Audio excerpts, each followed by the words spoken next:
come here today, I come here in peace. I come here on behalf of the Honorable Floyd Azure, my tribal chairman, chairman of the Fort Pitt Assiniboine Sioux Tribes. Chairman Azure honored me by asking me to come and say a prayer today at this very honest August gathering. The Montana State Legislature is in session, and there are some bills which have been offered for vote. Senate Bill 143, 256, 305, 341, House Bill 396. All of these bills are anti-buffalo bills. The buffalo are our brothers, the rough buffalo. Because of the buffalo, we, the native tribes, are here. The tribal chairman asked me to come, and come in peace, because the Assiniboine and Sioux tribes at the Fort Peck Indian Reservation want nothing but prosperity for every person from the state of Montana. That as we come in a good way to tell you about how sacred, not only just in words, but in heart and feeling, that the bison and the people are one, that it's just not an animal, but it's a part of us. And that what we believe and wish to see is that all the nations that are represented here and our brothers and sisters beyond, that we are able to restore this magnificent animal, this brother, actually, that has sustained us all these thousands of years. That's what it's about. We're here not to react anymore, but we're here to say that the Bishap are a part of us, and we will stand for the Bishap, and that we will move forward.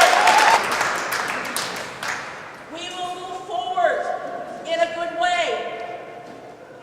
In the prayers that have been spoken here today, we will educate, we will come alongside, but we will draw that line in the sand. We will draw that line in the sand for our children, our grandchildren, our great-grandchildren, and for those that are to come. Just like our languages, just like our culture, these are things that we hold dear in our hearts. The Bishap is the epitome of that. And so that as we move forward, ladies and gentlemen, brothers and sisters, we cannot forget that there are just so few animals, so few Bishap out there, that if we continue to slaughter and to kill and to prohibit the very people that want them back in their homelands, that is not good policy. None of us would be here if those animals hadn't taken care of us. And so I'm very pleased and honored to be a part of this gathering. It is by far the strongest show that I have seen in our efforts to save these animals and to grow the herds. We need to not slaughter them when they leave. We need to build them up. There's a national movement to make it the national mammal of the United States of America. They have been there for us for many thousands of millennia or thousands of years. Now, I'm proud to be a part of this gathering to show our support and how we can help these beautiful, wonderful animals come back and make a comeback in the lands of the people that love them. You know, the 1978 American Indian Freedom of Religion Act protects us. It protects us by law, federal law, that we can practice our religion.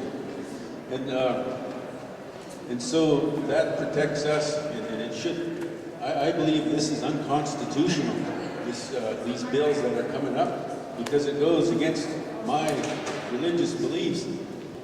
So I really hope that these senators that are anti-Indian, anti-Buffalo,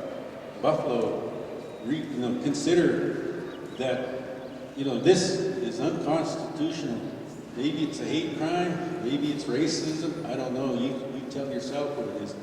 But I feel that, like I said, when I face racism, I don't have to take anybody to court to prove they're racist. It's like the cold wind. You can't see it, but you can feel it. We're here today, we're fighting bills that are here to fight against the animals, fight against the tribes. It's an attack on tribal sovereignty. It's an attack on our beliefs, our customs. The buffalo, as it was said, that they were here for everything to us. They were our culture, first of all. They were our food, our clothing, our shelter. They were everything to us. So we hold them very high in our Indian way. The last thing that I'm going to say is to kill the bills, not the buffalo.